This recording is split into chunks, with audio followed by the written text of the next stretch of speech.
What is that in the distance? It's Kirby's Return to Dreamland. And Deluxe is over there too, but look, it's Return to Dreamland. I love that game. And when you love a game, you speedrun it. That's what everybody does, right? Right? That said, I don't seem to have a copy ability on me. This speedrun's gonna be pretty slow without one of those. Most people would just mix for an ability, find out why in this video here. But that's too mainstream for me. Hip pupsters like me need something with more pizzazz. See, I love Kirby speedrunning a lot, and while I absolutely love mix as both a casual and advanced mechanic, sometimes you just don't want to mix. I was in that kind of funk, but it was a very specific funk. I wanted the variety that mix offered, without having to actually mix. I know, greedy puppy and all that, wanting to have it all, but how could I actually do this? Then it hit me like a ton of bricks, or preferably a ton of people liking this video and subscribing to the channel if you enjoy it, as both really help me out. Thank you. Yes, for once, I am actually covering a speedrun created by me.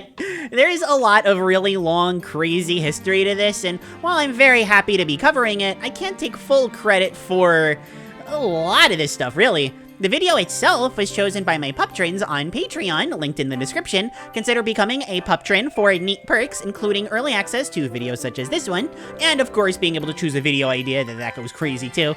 Special thanks to my ever wonderful, ever funderful, head-patting Fluffle fan puptrins, Biohazard, the Serval that likes strawberry Pop-Tarts, Lydia Scribe, Vilafar, and remember, Miss K says that the 4 best game is super cool and awesome and stuff.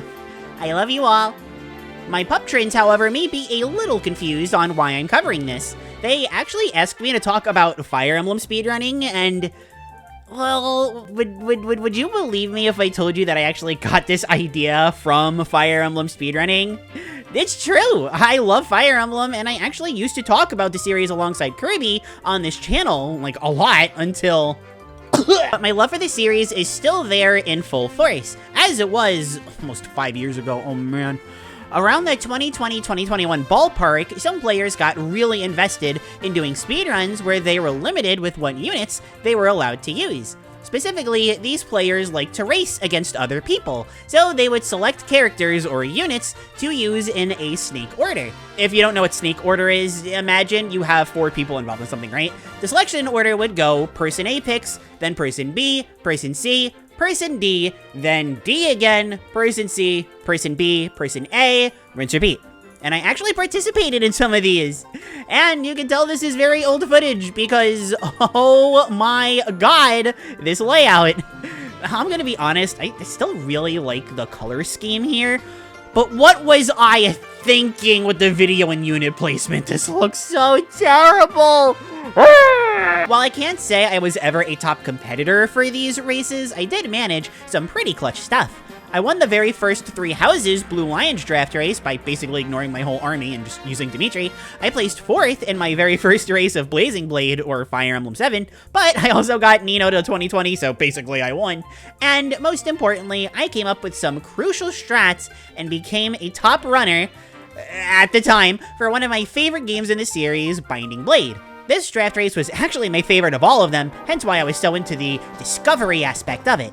Some of my innovations were questionable. I won't go into that many specifics since this is still a Kirby video and all. I am more than happy to make a full video about the history of Binding Blade draft racing if anyone wants to see that. For now though, this foundation of draft racing was something that I adored. I really wanted this to carry over to Kirby in some way, shape, or form, but thinking of something to do was really, really difficult. Unlike in Fire Emblem, where there are like a million characters you can pick from, Kirby has 1, maybe 4 in a game like Return to Dreamland.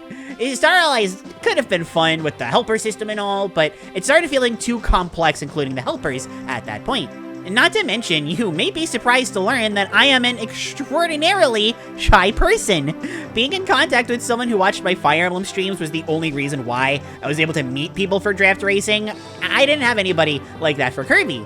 I'd have to reach out to other people, like myself, and I don't wanna.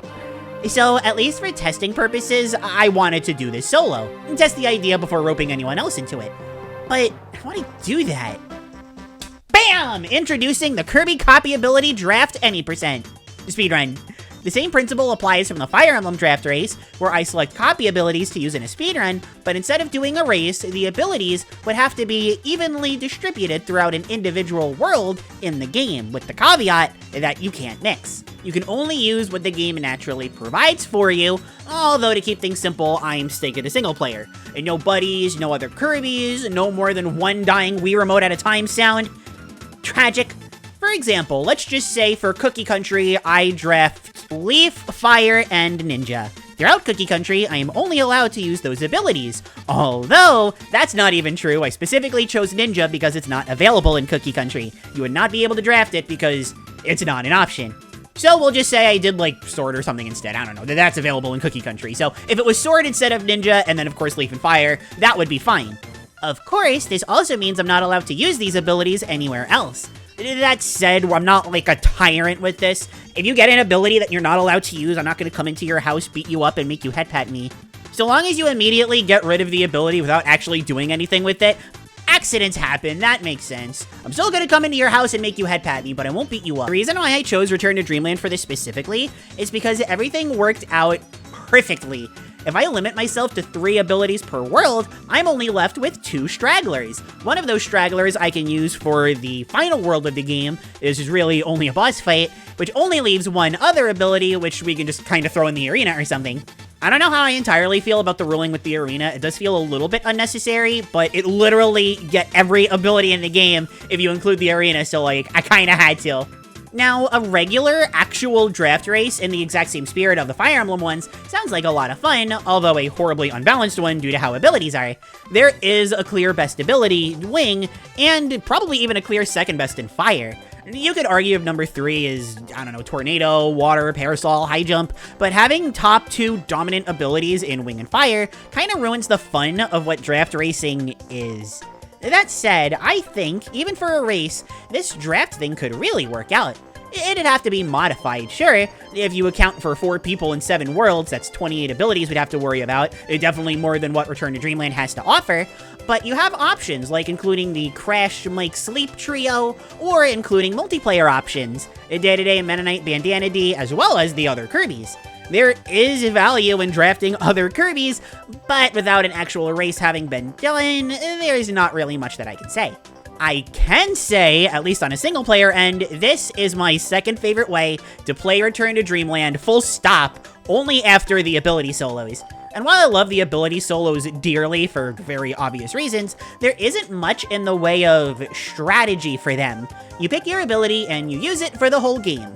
They call me the big-brained butt for being able to explain the complex intricacies of using abilities as intense and masterful as... I can't lie to you, I was gonna say sleep, but you can't solo the game with sleep. Sorry. But comparing the ease of ability solos to the actual strategizing required for ability draft is like night and day. Let's not even get into the game or anything, let's just talk the actual draft process. Right off the bat, we need to look at where Wing would save the most time. That's pretty obvious, it's the fastest ability in the game, no doubt. At least in the Wii Return to Dreamland, Wing is available in Cookie Country 4, thanks to the Howl Room, Nutty Noons 1 and 3, Egg Engines 5, and Dangerous Dinner 3. None of those, except for Nutty Noon, show any promise whatsoever due to how late it shows up in each world. So Nutty Noon is a very safe bet. Because we have a Wing, we don't need to worry about any other abilities for Nutty Noon. We can shove the useless abilities in here later, so Nutty Noon is effectively worthless. Looking at the others, something that jumped out to me as an experienced runner of the Return to Dreamland variety was how good Tornado and Parasol both are for Onion Ocean. While both excellent abilities in general, both are available in the very first level. Tornado is generally better for the grounded areas, but Parasol is the best ability in the game underwater, full stop, whereas Tornado has no advantages whatsoever. So which one would you go with? You could pick both, but that would really hurt other areas that you can get these abilities in. Parasol is very common, so we have our options for where it would go, and while Tornado much less so, it's still in areas like Raisin Ruins or Dangerous Dinner. You're also throwing 2 excellent abilities away pretty quickly. The early game is pretty easy to breeze through with any ability. I've learned from ability solos that gaps in speed time don't really start becoming noticeable until around White Wafers or Nutty Noon, you know? Okay, so maybe that one is a little bit difficult. Let's look at our options in, I don't know, Cookie Country. This is the easiest world in the whole game. You probably don't need any excellent abilities here.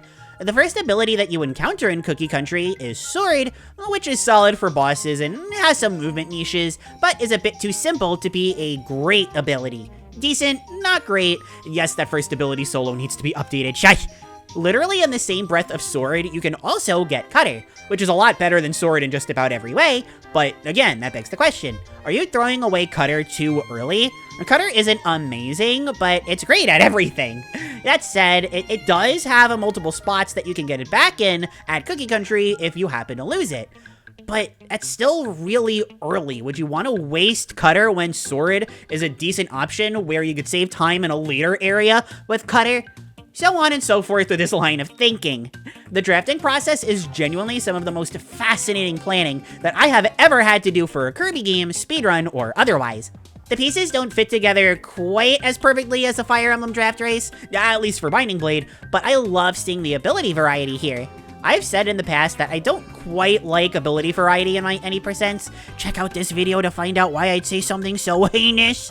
But I suppose here, what with the Fire Emblem influence and all, that added layer of strategy just makes me appreciate it all so much more. You can probably tell what abilities I chose for where based on the background footage, but if you're just listening to the video because you love the sound of my voice, or if you're watching to support the channel, thank you! Here's what I went with, and the reasoning behind it all. Okay, despite what I said before about the selection process being very difficult, one thing that is still very much true, Wing is going to 90 Noon. That is absolutely undeniable. I don't think that's ever going to change, but hey, listen, if it ever does, you got Puppy here saying it never would, you can let me know in the comments that I was wrong. Or let me know in the comments that I was right, because I love it when you leave comments. Thanks, guys. Tentatively, I put Sword into Cookie Country as well. It's the only ability that's not good enough to be used for more complex areas, but it will still save time compared to everything else for Cookie Country. This could change, especially if Cutter winds up fitting in really nicely, and I randomly want a niche with Sword later on, but for now, Sword in Cookie Country is a go-go. I thought about what the next step would be for a while, but I decided to just rip off the Tornado Parasol for Onion Ocean Band-Aid right now. It's a really hard choice, but if I can get this out of the way, that really helps with my options. I do notice that Tornado has early availability for Dangerous Dinner, which helps a ton compared to Parasol's lesser value in areas outside of underwater. So I opt for Dangerous Dinner Tornado and Onion Ocean Parasol. As I would find out when I did my first test run, Tornado is not actually available super early in Dangerous Dinner, but Parasol, that's like 5 seconds into the first level. Parasol, definitely a good pick. I usually use Fire for White Wafers. It has excellent availability because you need to have something to melt the ice blocks with, and what are you gonna melt ice with other than Fire? But Fire being number 2 in the game makes it feel kinda wasted this early on, plus burning ice blocks causes hit lag, which costs time. I also noticed that Fighter is available near the very end of Dangerous Dinner, and is one of the best boss killers in the game. Fire is available in the first level of Dangerous Dinner. However, Ninja is available before Landia as well, and is fantastic in that fight, actually even better than Fighter. Fighter is also available in the level before Metal General, who is more grounded and has more reliable quick kills for Fighter compared to Landia. Because of this, I opt for Ninja in Dangerous Dinner and not Fire, since I had Tornado there already. See, I told you ripping that band-aid off would help. And I put Fire and Fighter in Egg Engines. At this point, I remembered I didn't do the obvious, so I assign Hammer to the arena. It's the best ability in the game for beating bosses. What are you gonna do? At this point, High Jump and Ice are our only mobility carries left. When I say carries, I mean abilities that are going to be really solid throughout the run and saving you the most time. High Jump availability is limited to Raisin Ruins 3 at this point, and Ice, as a grounded ability, appreciates ground, being very common in White Wafers due to the focus on there being slippery floors. So I put High Jump in Raisin Ruins and Ice in White Wafers. Everything except for Cookie Country has a mobility carry now, which is really nice to have so early on. I'm still unsure if Sword will be enough for Cookie Country, but we do have Cutter as a backup, worst case. For now, I want to start looking for good boss killers. Our current good enough boss killers are Bomb, Cutter, and Leaf. Since these abilities mostly exist to beat bosses, we want them to appear as late in a given world as possible, so that we can use mobility carries for mobility, and boss killers for killing bosses. Look, these adjectives explain themselves for a reason, okay? There's very little Puppy can do. Right off the bat, Bomb caught my attention because it appears in Raisin Ruins 4, a level that, as it is, doesn't benefit much from verticality that high jump offers, so I put Bomb in Raisin Ruins. It's also available in White Wafers, but we've got Ice for White Wafers already. It's a top tier boss killer there, so I'm not really worried. Unfortunately, fitting Cutter and Leaf proved to be a lot more difficult. Well, for Leaf it was. Cutter, at this point, I'm just putting it in Cookie Country. There's really nowhere else that's better for it to be. So that just left Leaf to go, and things started to look a bit brighter for it when I remembered that Fighter is available in another dimension before the Magolor fight. We're only limited to 6 abilities for Magolor due to the structure of the run. Having it for Metal General does sound really nice though. The fire can get like a decent time, but it's really difficult and you would get a bad time loss compared to Fighter going brrrr. Our only options for the pre-boss fight are either already taken or Beam, which is not very good in this game at all. Desperate, my search leads me to find that Spear actually does remarkably well against both forms of Magolor. Compared to Fighter, at least in the arena, which is not super accurate since bosses in the arena have less health, it only takes 5 seconds longer to clear with Spear than Fighter. Fighter as well can save some time in Egg Engines 5 due to there being some areas where you need to climb down ladders, and Fighter has an attack where it goes pew downwards. It doesn't actually make that sound, but you can let a puppy dream, right? With all of this said, I put Spear as the one ability that we can use in another dimension. Speaking of time saves we gotta worry about though, we are in trouble for Raisin Ruins. We don't get high jump until Raisin Ruins 3, and we need something for both of the first 2 levels. Our only real options are Sword and Needle. The Sword can be moved away from Cookie Country now that Cutter is there, but Needle may actually be a little bit better, especially since you get it sooner in Raisin Ruins 1 compared to Sword. The two have similar mobility. The Sword's dash attack is definitely worse than Needle's, then Needle has a lot more potential for shortcuts, but overall, Sword is a slightly better boss killer. 2 things that make that not really matter though. First of all, you're gonna have high jump for King Dew and Water Galbaros. And while ability recycling sounds like it could maybe have potential, you get high jump for vertical section and ability recycling for those, not even close to being worth the time. Second of all, this is the early game still, and Needle really not that much worse than Sword against bosses. You're maybe talking like a second or 2 max. None of the perks that Sword has here really wind up mattering. Because of this, I opt for Needle in Raisin Ruins, finishing my first ability trio! Wowee! Most of the leftover abilities aren't very good. If anything, I can find a boss killer better than Wing and try to fit that into Nutty Noon 5, and maybe even Grand Doomer if I can, but I can't think of much else that's all that's necessary.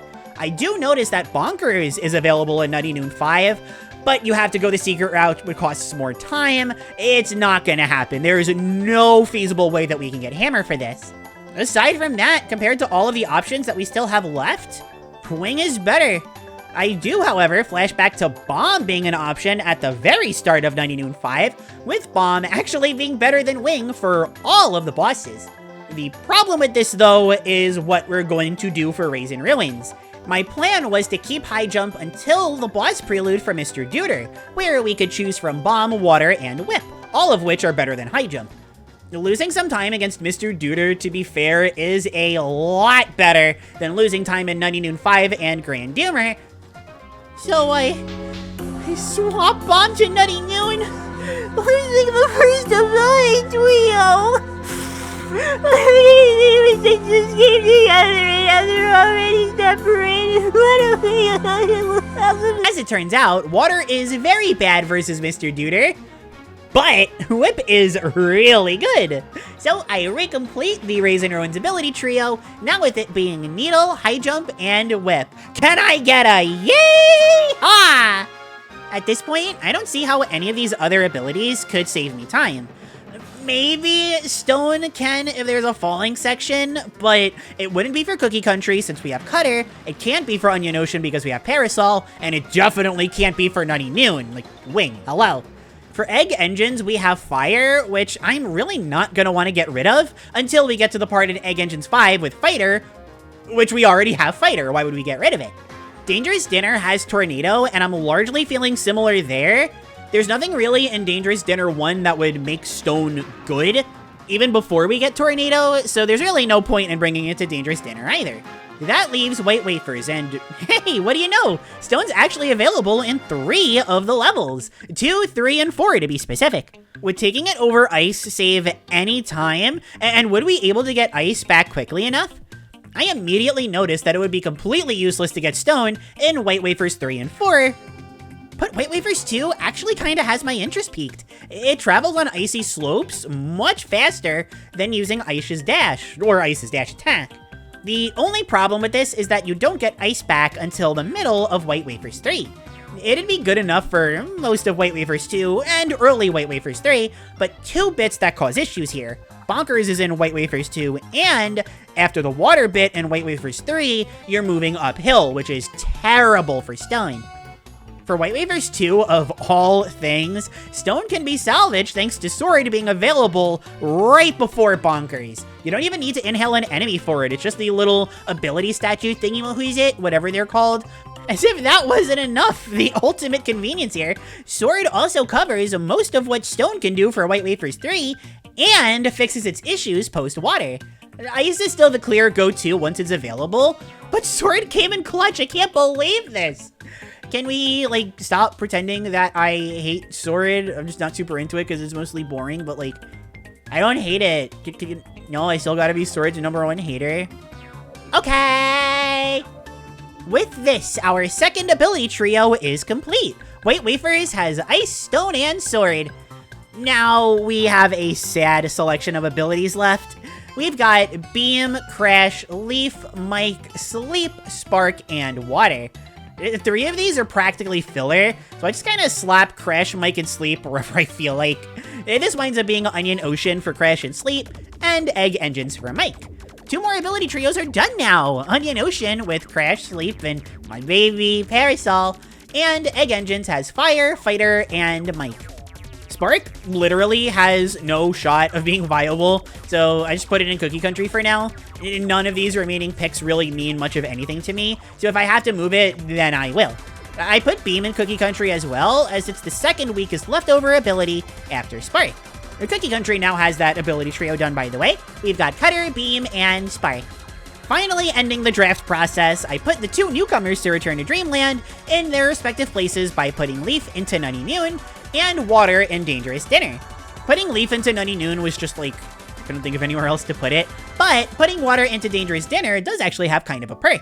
In 7-1, before you get access to Tornado, you fight Water Galbaros, and there's some lava that having an ability to move over would save a lot of time. It doesn't do much, but Water will wind up having a niche in this, which is 1, really nice, and 2, kind of confusing because I didn't think to do this earlier and Water was the last ability that I picked. Oops. Ending the ability trios is a Nutty Noon with Wing, Bomb, and Leaf, alongside Dangerous Dinner with Tornado, Ninja, and Water. Boom, here's our ability draft list completely complete.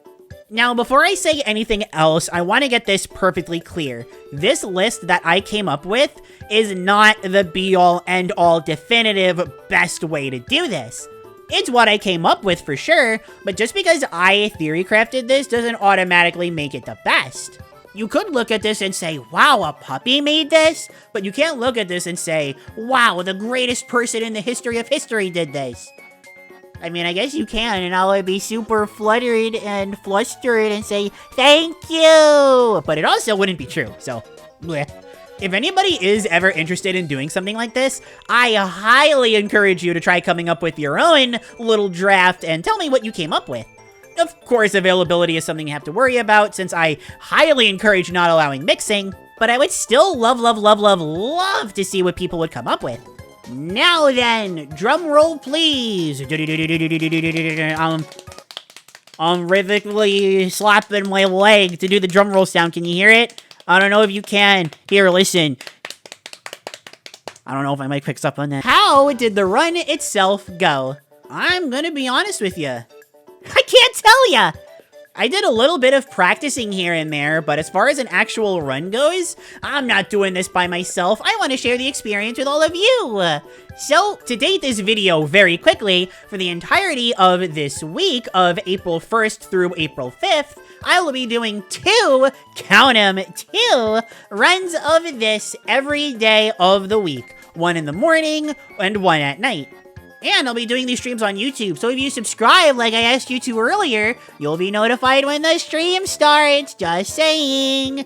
I'm really looking forward to sharing this experience with all of you, because Ability Draft is such a fun experience. I'm not sure how many people remember it, but I was actually able to do this in a GDQ event. Yes, that GDQ. And while it wasn't one of their main Summer Games Done Quick things or anything, it was for a Return to Dreamland celebration, and I got to share with the world just how cool the Ability Draft speedrun, any percent, truly is. I can't wait to share it with all of you again throughout the week, and I hope to see you for those streams. If you're watching this after those streams have happened, you can put in the comments how cool and awesome they were. But until I see you for those, I have been Klaire. Thank you all so very much for watching, and I will see you around. Bye-bye!